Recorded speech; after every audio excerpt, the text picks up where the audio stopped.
का ये सेशन बहुत ही खास।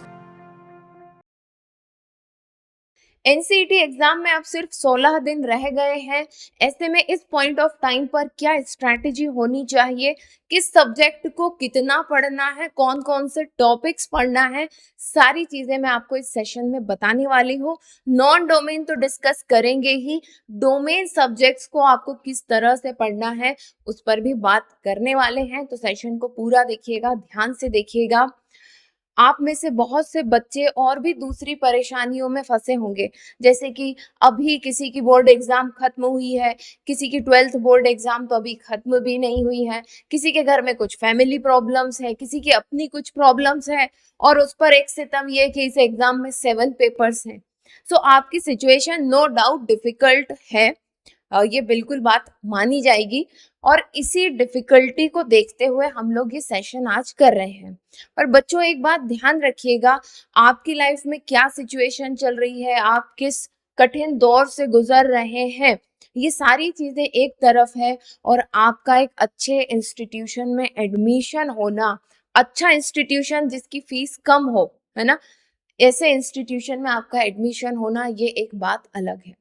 और यकीन मानना, जिन भी लोगों ने अपनी लाइफ में कुछ अच्छा किया है, कहीं पहुंचे हैं, वो डिफिकल्ट सिचुएशंस को फेस करते हुए ही वहां तक पहुंचे हैं।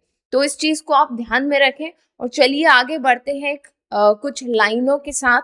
लाइन कुछ इस तरह है कि मंजिलें अगर मुश्किल हो तो हिम्मत और बढ़ती है, कोई अगर रास्ता रोके तो जरूरत और बढ़ती है, बिकने वालों के घट जाते हैं दाम और ना बिकने वालों की कीमत और बढ़ती है। तो सिचुएशन के सामने आपको झुकना नहीं है, परिस्थितियों के आगे आपको बिकना नहीं है, अपनी कीमत को ऊपर बढ़ाते हुए आपको अपनी मंजिल की तरफ चलना है। मंजिल है एक टॉप इंस्टीट्यूट जो आपको आपका फेवरेट डोमेन सब्जेक्ट प्रोवाइड करे। तो क्या स्ट्रेटेजी होनी चाहिए, चलो बात करते हैं। सबसे पहली चीज देखो, मैं रियलिटी पर बात करूंगी। बच्चे मुझे बहुत सारे मैसेज करते रहते हैं, और एक जनरल सा पैटर्न मैं देख रही हूँ कि बच्चे मॉक टेस्ट दे रहे हैं, और मॉक टेस्ट दे रहे हैं, बहुत अच्छी बात है। मॉक टेस्ट दे करके आप उस मॉक टेस्ट से सीख क्या रहे हो, पहले ये समझ लो, फिर मैं इंपॉर्टेंट टॉपिक्स और स्ट्रेटेजी के बारे में बात करूंगी। मॉक टेस्ट क्या हो रहा है ना, मॉक टेस्ट दे करके दो चीजें हो रही है बच्चों की लाइफ में। क्या हो रहा है, अगर आप मॉक टेस्ट दे रहे हो ना, तो आपके लिए ये सुनने वाली बात है। सबसे पहली चीज तो ये हो रही है कि या तो वो डिप्रेस होते चले जा रहे हैं, या फिर उनमें ओवर कॉन्फिडेंस आ रहा है। ठीक है, डिप्रेस क्यों होते जा रहे हैं? देखो, आप जब मॉक टेस्ट देते हो आपकी रैंकिंग आती है, अब आपकी रैंकिंग कम आई तो आपने टेंशन ले लिया उस चीज का। जबकि जो मॉक टेस्ट है ना, ये आपकी प्रैक्टिस के लिए है, ये आपको ये बताता है कि किस टॉपिक में आप स्ट्रांग हैं और किस टॉपिक में आप वीक हैं। ठीक है, तो जितने भी मॉक टेस्ट देने वाले बच्चे हैं उन सभी के लिए ये बात है, बच्चों कभी भी अपनी रैंक को कंपेयर मत करना। ये जितने भी बच्चे मॉक टेस्ट देते हैं, सबसे पहली चीज तो बहुत लाइटली लेते हैं, कई बार गेस कर देते हैं, है ना, रेंडमली फिल कर देते हैं। ओके, और अगर उन बच्चों से अपने आप को कंपेयर कर रहे हो, उसके कारण डिप्रेस हो जा रहे हो, कम रैंक के कारण डिप्रेस हो जा रहे हो, या अच्छी रैंक आ गई तो ओवर कॉन्फिडेंस में जा रहे हो, तो अपना नुकसान कर रहे हो। ठीक है, so never compare your rank with your previous performance. ठीक है, आपने अपनी खुद की जो पिछली बार की रैंक थी उससे कंपेयर करो, और कंपैरिजन के बाद ये देखो कि कौन से टॉपिक्स आपके स्ट्रांग होते जा रहे हैं और कौन से अभी भी आपके वीक हैं। उन टॉपिक्स पे काम करना है। मॉक टेस्ट आपकी प्रिपरेशन के लिए है, प्रिपरेशन की प्रैक्टिस के लिए है। किसके लिए है? प्रैक्टिस के लिए है, ना कि आपको डिप्रेस या ओवर कॉन्फिडेंस या आपकी रैंक डिसाइड। आपकी रैंक यहाँ से डिसाइड नहीं होगी, एक्चुअल जो एग्जाम होगी ना वहां पर होगी, जहां पर 80,000 बच्चे एक सेम टेस्ट को दे रहे होंगे। ना तो ये मॉक टेस्ट के लेवल सेम होते हैं, स्टैंडर्डाइज्ड नहीं होते हैं, फॉर श्योर ये मैं बता सकती हूँ आपको। ठीक है। एंड रेंडमली इनको बच्चे देते हैं, और मेजॉरिटी ऑफ बच्चे तो ऐसा कोई मॉक टेस्ट दे ही नहीं रहे हैं। बहुत से बच्चे तो कहीं गांव में बैठ के अपनी तैयारी कर रहे होंगे, कोई छत पे टंगा होगा, शाम शाम को घूम घूम कर पढ़ रहा होगा, ठीक है ना। सो इस ट्रैप में मत फंसो। अगर आपको मॉक टेस्ट देना है, स्ट्रॉन्ग वीक देखो, उस पर काम करो, क्या वीक है काम करो और आगे बढ़ जाना, ठीक है। अब बात करते हैं हम स्ट्रेटेजी की।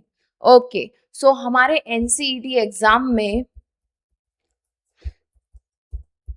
ये 7 पेपर्स हैं अपने पास, ठीक है।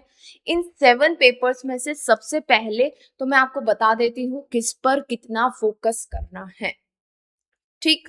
अब मैं यहाँ पर आपकी लैंग्वेज 1 और लैंग्वेज 2 को 2 पार्ट में बांट दे रही हूँ, और ये जो आपका डोमेन वाला पार्ट है ये अलग, ये नॉन डोमेन वाला पार्ट अलग। लेट्स से नॉन डोमेन जो है ना, नॉन डोमेन में सबसे पहले तो टीचिंग एप्टीट्यूड को लेकर मैं ये आपको कहूंगी, समय निकालो, 3 दिन 4 दिन, अभी बहुत समय है आपके पास, जितनी जल्दी हो सकता है टीचिंग एप्टीट्यूड को कंप्लीट कर दो, क्योंकि ये बहुत ही ज्यादा स्कोरिंग सब्जेक्ट है, नो डाउट। अब आप पूछोगे मैम अब इतना, हमारे लिए तो 16 डेज ही बचे हैं, क्या ये इतनी जल्दी कंप्लीट हो जाएगा? बिल्कुल हो जाएगा, क्योंकि इसमें कुछ बेसिक कॉन्सेप्ट हैं। उन कॉन्सेप्ट्स को अगर आप समझ गए तो हर एक क्वेश्चन आप सही बना करके आओगे, ठीक है। इसलिए यही एक अकेला सब्जेक्ट है जिसके लिए मैं ये कह रही हूँ कि अभी भी समय है, इसको पढ़ डालो। 20 से 25 घंटे में 20 से 25 घंटे में टीचिंग एप्टीट्यूड कंप्लीट हो जाएगा। आप चाहो तो इसको 2 दिन में कंप्लीट कर सकते हैं, ठीक है। फिर इसको 16 तारीख तक कैसे कंटिन्यू करना है उस पर हम लोग अभी आगे बात करेंगे, ठीक। उसके बाद जो आपके लैंग्वेज सब्जेक्ट है, लैंग्वेज सब्जेक्ट ये तो आपका फर्स्ट स्कोरिंग सब्जेक्ट है, सबसे ज्यादा स्कोर जिसमें कर सकते हो वो टीचिंग एप्टीट्यूड। लैंग्वेज 1 और लैंग्वेज 2 आपका सेकंड स्कोरिंग सब्जेक्ट है, मतलब जितना इसमें लेकर के आ सकते हो ना, दूसरे सब्जेक्ट में शायद ही आपको इतना चांस मिले, ठीक है। दूसरे सब्जेक्ट में आपको शायद ही इतना चांस मिले कि आप इतने नंबर ले आओ, राइट।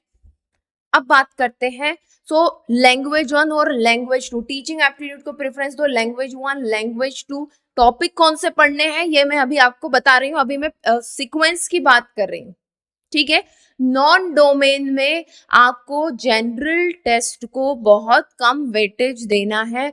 आपकी जिन टॉपिक्स पर स्ट्रेंथ है उन्हीं टॉपिक को आपको टच करना है, और कौन कौन से टॉपिक टच करना है वो मैं अभी बता रही हूँ।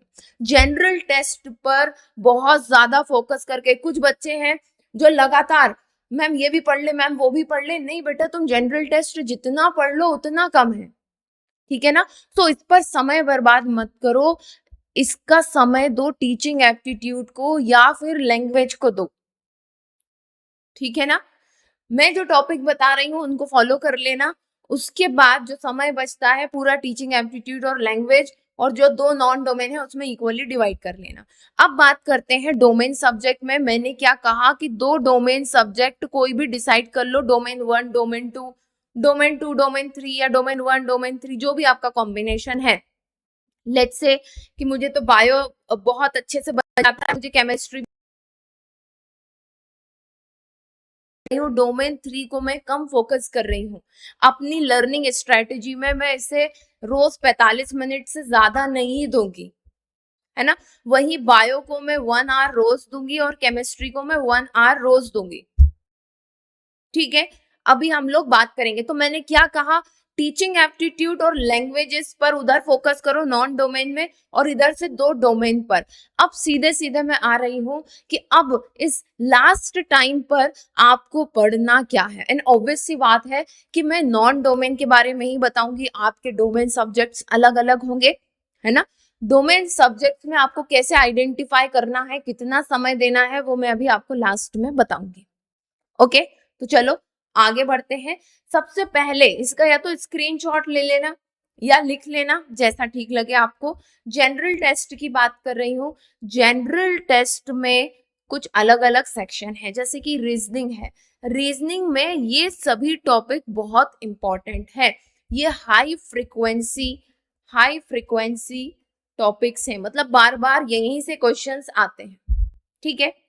इस बार एग्जाम में कितने आएंगे किस टॉपिक से ये तो हम नहीं कहते, है ना, पर हमें पैटर्न कैसे पता चलता है, पिछले साल के क्वेश्चन पेपर्स को देख करके। सो ये हाई फ्रीक्वेंसी टॉपिक्स हैं, नंबर सीरीज से क्वेश्चंस आते हैं, कोडिंग डिकोडिंग से क्वेश्चन आते हैं, blood relation, direction, sense and analogy, ये रीजनिंग से। तो अगर अभी आप अभी पढ़ने बैठ रहे हो 16 दिन पहले, तो रीजनिंग के इन्हीं टॉपिक्स को आपको टच करना है, इसके अलावा आपको किसी और टॉपिक को टच नहीं करना है।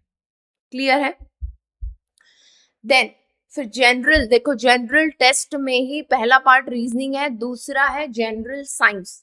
जनरल साइंस में human body, nutrition, diseases, basic physics जिसमें फोर्स एंड मोशन, और chemistry of everyday use.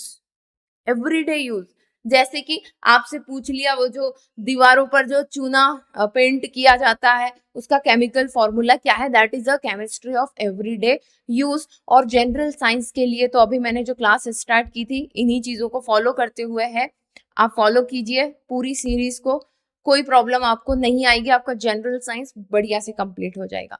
But still अगर आप खुद से करना चाहते हैं तो 10th की जो है साइंस पढ़ लो, हो जाएगा, ठीक है। 10th की साइंस में ये जितने भी रिलेटेड टॉपिक है वो पढ़ लेना, आप हो जाएगा, ठीक है ना। मोशन तो आपको 10th में नहीं मिलेगा, मोशन 9th का चैप्टर है, 9th की फिजिक्स का, ठीक है ना, ये दोनों, ठीक है। आगे बढ़ते हैं, जीके।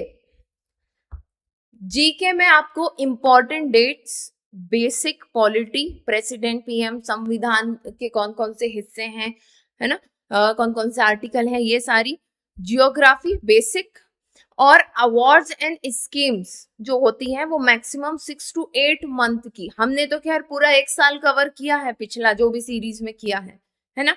और आप देखोगे कि ये सारी चीजें हमने वहां पर इंक्लूड की है, आगे आने वाले समय में जितने भी हमारे जीके के सेक्शन होंगे ये सारी चीजें हम उसमें इंक्लूड करेंगे। फिर है मैथमेटिक्स, अभी आपको पढ़ना है तो आप इन सभी चीजों को फॉलो करो, ठीक है, क्योंकि देखो मैं जो सेशन लेकर के आऊंगी ऐसा तो है नहीं आप मुझसे ज्यादा जल्दी इसको कंप्लीट कर पाएंगे, मैं तो एक सेशन कल फिर परसों इस तरह से लेकर के आऊंगी, बट आपको तो बहुत जल्द ये सारी चीजें कंप्लीट करना है। सो आप इन चैप्टर्स को अभी पढ़ सकते हैं at your convenience. Now maths, maths में आपको परसेंटेज तो पढ़ना ही पढ़ना है, परसेंटेज में भी देखो कई बार बहुत हाई लेवल के क्वेश्चंस आ जाते हैं, है ना। तो देखो एक चीज मैं आपको बताती हूँ, मैथमेटिक्स बहुत सारे बच्चों की प्रॉब्लम है, ऐसा जरूरी भी नहीं है कि आप पूरा का पूरा मैथ्स पढ़े ही, बेसिक लेवल का आप मैथ्स पढ़ लो, इन टॉपिक्स को पढ़ लो, परसेंटेज पढ़ लो, रेशो पढ़ लो, एवरेज और सिंपल इंटरेस्ट आप पढ़ लो, ठीक है। एडवांस लेवल पर जाने की जरूरत नहीं है, हर किसी के बस का नहीं होता है मैथ्स, ये मुझे मालूम है ना, टेंशन हो जाती है बहुत सारे बच्चों को। तो अगर मैथ्स आपके बस का नहीं है तो कुछ और आपके बस का होगा, हो सकता है आपका जीके करंट अफेयर अच्छा हो, राइट। तो आप उन टॉपिक्स पर ज्यादा फोकस कर लेना, लिव इट। वैसे भी जनरल टेस्ट में इतनी वैरायटी ऑफ थिंग्स इसीलिए पूछी जाती है, अगर हम पाई चार्ट की तरह देखें, है ना, तो ये 4 सेक्शन में जो बटा हुआ है वो इसीलिए है कि हर एक बच्चा हर एक चीज में स्ट्रांग नहीं है, ठीक है। एक से जीके पूछ लिया, जीके या करंट अफेयर जो भी आप कह लो, एक जीएस हो गया, है ना, एक रीजनिंग हो गया और एक आपका मैथ्स हो गया, ठीक। अब आपका जो पार्ट स्ट्रांग हो वो आप कवर कर लो, है ना। 3-4 क्वेश्चंस की रिस्क तो हर जगह बनी रहती है और 3 क्वेश्चन की चॉइस तो आपको मिलेगी ही।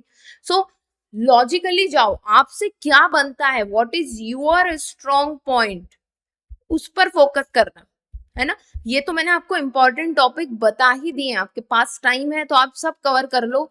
और अगर मैथ्स आपको डिफिकल्ट लगता है ये बेसिक पढ़ने के बावजूद भी, सो लीव इट, उस पर समय देने की जरूरत नहीं है, ना ही यहाँ पर तैयारी करते हुए ना ही एग्जामिनेशन में, ठीक है। चलो आगे बढ़ते हैं, बात करें अब हिंदी की, तो ये सारे टॉपिक अपनी तरफ से तैयार कर लो, बाकी हम लोग तो करने वाले हैं ही, राइट। हिंदी, अच्छा हाँ, एक चीज और, आज शाम को 9 बजे हम लोग यूनिट 6 कंप्लीट करेंगे टीचिंग एप्टीट्यूड प्रैक्टिस सेशन में, ठीक है। सो आप लोग जरूर आइएगा। हिंदी की बात करें सो गद्यांश, जिसको हम क्या कहते हैं, रीडिंग कॉम्प्रहेंशन। बहुत सारे बच्चे हिंदी को इंग्लिश से समझते हैं। तो गद्यांश मतलब कि एक पैराग्राफ आ जाता है, अब उस पैराग्राफ से उससे रिलेटेड क्वेश्चंस पूछे जाते हैं। उससे रिलेटेड क्वेश्चंस में उससे मुख्य विचार पूछा जाता है, भावार्थ, अर्थ क्या निकल रहा है, और शब्दार्थ। किसी भी शब्द का आपसे विलोम शब्द पूछ लेंगे या उसका समानार्थी पूछ लेंगे, ठीक है, इस तरह के क्वेश्चन निकलेंगे। फिर शब्द ज्ञान में आपको पर्यायवाची, विलोम शब्द, मुहावरे और लोकोक्तियों को हिंदी में तैयार कर लेना है। और मुझे लगता है कि बचपन से हम लोग हिंदी तो पढ़ते आई हैं, इस पर इतनी ज्यादा मेहनत करने की आपको जरूरत नहीं होगी, है ना। और मेरा कहना भी है कि अगर कोई तैयारी ना भी करे ना हिंदी की, कम से कम फिर भी 10 क्वेश्चन तो वो आराम से सही करके आएगा 20 में से, ठीक है। तो अब देख लो 10 क्वेश्चन कौन से नहीं बनेंगे, आपकी कौन से कमजोर एरिया है उन पर आप काम कर लो, नहीं तो ये तो इंपॉर्टेंट टॉपिक्स हैं ही, ठीक है। व्याकरण की बात करें तो व्याकरण में संधि, समास, कारक, वाच्य, अलंकार और रस, ठीक है, ये सारे आपको व्याकरण की चीजों को कर लेना है। ये सभी चीजें आईएमपी हैं, जितना भी कुछ लिखा हुआ है यहाँ सब कुछ आईएमपी है, यहीं से क्वेश्चंस निकल करके आते हैं, राइट। आगे बढ़ते हैं, कर लोगे ना, right. So next is English. देखो जितने भी टॉपिक्स मैं आपको बता रही हूँ ना, आगे आने वाले जितने भी सेशन होंगे वो सब उन्हीं से रिलेटेड होने वाले हैं। जैसे अब हिंदी में हम पढ़ेंगे तो हिंदी में हम समास पढ़ेंगे, हम अलंकार पढ़ेंगे, पढ़ेंगे मतलब क्या, क्वेश्चन की प्रैक्टिस करेंगे, ठीक है। चलो इंग्लिश, रीडिंग कॉम्प्रहेंशन, अगेन जैसे ऊपर गद्यांश था वही रीडिंग कॉम्प्रहेंशन। इंग्लिश का एक पैराग्राफ आएगा, ठीक है, दो भी आ सकते हैं, डिपेंड्स, दो पैराग्राफ आया, एक पैराग्राफ आया, पैराग्राफ का मेन आइडिया क्या है, उससे रिलेटेड टोन क्या है, मतलब किस फील से वो लिखा गया है ना, गुस्से वाली बात है, समझाइश की बात है, या फिर जो अलग अलग मूड होते हैं उस हिसाब से टोन क्या है उसकी। वोकेबलरी इन द कॉन्टेक्स्ट, कोई भी शब्द दे दिया, उस शब्द का इस पैराग्राफ के अकॉर्डिंग क्या अर्थ निकलता है। इनफेरेंस, क्या समझे आप उस पैराग्राफ से, इस तरह का क्वेश्चन आएगा। फिर वोकेबलरी, तो देखो मैंने सभी को कहा ही है कि वोकेबलरी इंपॉर्टेंट है। सिनोनिम्स, एंटीनिम्स, अब चाहे आपका लिटरेचर हो या फिर आपका कम्युनिकेशन हो, ठीक है।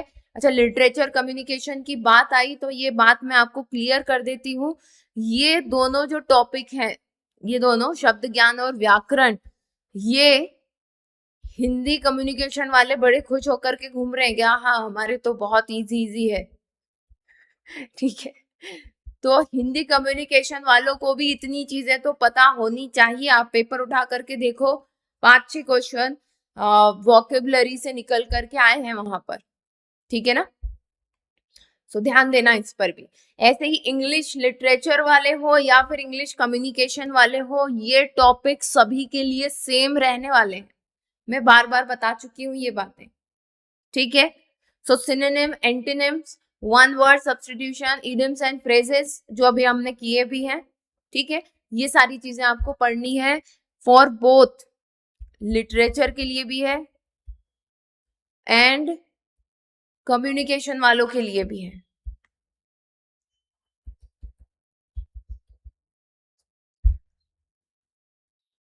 है ना, यहाँ पर वही मैं कह रही हूँ कि मैं अलग सी क्यों लग रही है, स्पेलिंग मैंने यू छोड़ दिया यहाँ पर, मैं देख भी रही हूँ उसको कि क्या तो मुझे कुछ गड़बड़ लग रही है।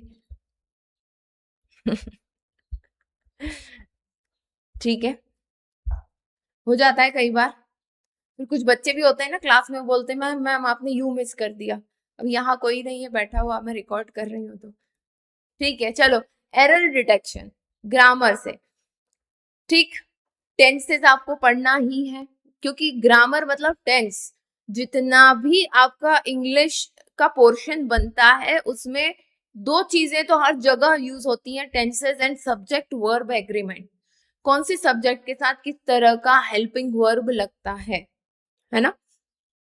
फिर आर्टिकल्स आते हैं, ए एंड द, प्रीपोजिशंस आती हैं, डायरेक्ट, इनडायरेक्ट और active passive, highly frequently asked portion है, ये सबसे ज्यादा पूछा जाता है, ठीक है। और इसी का यूज जो है ना पैराग्राफ में हो जाता है, इसी का यूज पैराग्राफ में हो जाता है। कैसे हो जाता है? पैराग्राफ से एक सेंटेंस उन्होंने कुछ लिया और एक चीज मिस कर दी, आपको फिल करने को बोला, ठीक है। किस तरह की वर्ब लगेगी, इस तरह से। पैराजम्बल्स एंड सेंटेंस रीअरेंजमेंट, तो ग्रामर के यूज से ही पैराजम्बल और सेंटेंस रीअरेंजमेंट होगा। मतलब कि क्या, एक सेंटेंस को वो टुकड़ों में तोड़ देंगे, उसको आगे पीछे उसके हिस्से रख देंगे, बोलेंगे कि इसको करेक्ट ऑर्डर में अरेंज करो, that is parajumbles and sentence rearrangement.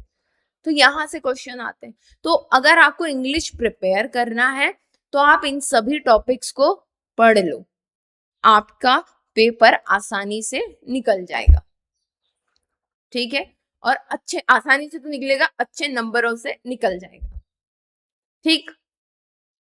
तो ये हमारे नॉन डोमेन सब्जेक्ट हो गए। और मैं बोल दे रही हूँ बार बार, इंग्लिश कम्युनिकेशन हो या इंग्लिश लिटरेचर, हिंदी कम्युनिकेशन हो या हिंदी लिटरेचर, सबको ये टॉपिक्स पढ़ने ही हैं, ठीक है। चलो अब हम बात करते हैं डोमेन सब्जेक्ट्स की, ठीक है। डोमेन सब्जेक्ट को कैसे प्रिपेयर करें?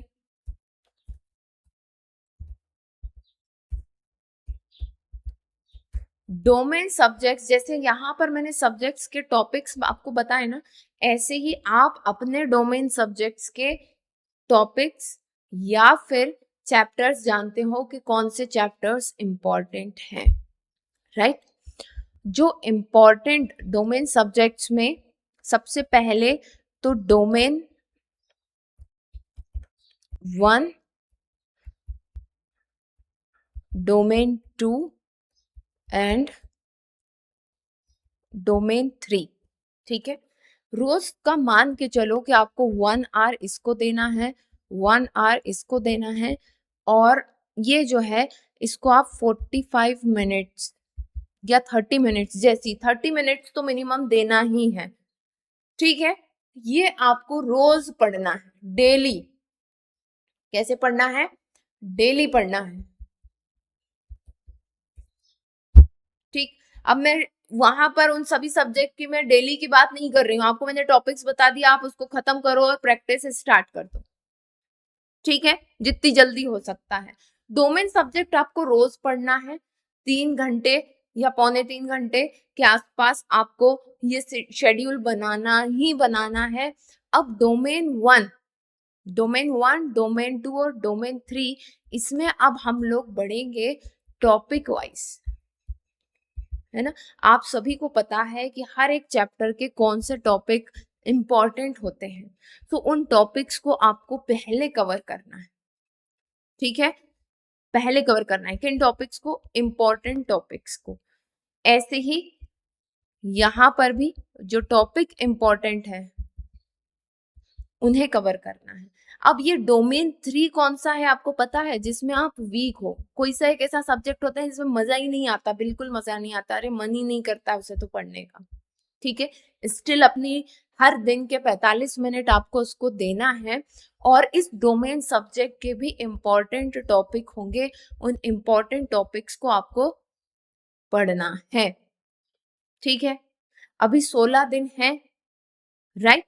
अब 16 दिन में ऐसा बिल्कुल नहीं होगा कि आप इन 3 डोमेन के लिए एक भी दिन समय ना निकाले, बिल्कुल सारी चीजें भूल के ये चीज तो आपको करनी ही करनी, ठीक है।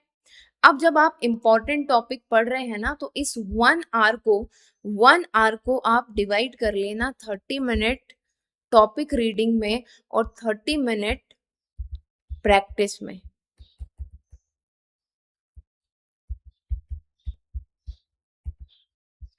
ठीक है। मतलब क्या हुआ? मतलब ये हुआ कि बेटा 1 घंटे में एक चैप्टर आपको करना है हर दिन, एक डोमेन सब्जेक्ट का एक चैप्टर उठाओ, अच्छा ये चैप्टर है, इस चैप्टर नंबर वन के ये इंपॉर्टेंट टॉपिक है, चलो फटाफट इसको देख लेते हैं। इस टॉपिक से रिलेटेड क्या क्वेश्चन बुक में दिए हुए हैं, या आपने कोई डोमेन सब्जेक्ट का क्वेश्चन बैंक खरीदा हो उसमें क्या दिए हुए हैं, उस पर आपको काम करना है।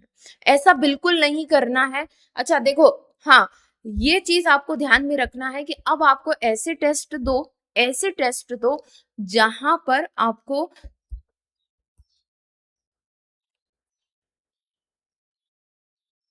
चैप्टर TER, फिर मैं आज मेरे एक एक अल्फाबेट गायब क्यों हो जा रहे हैं।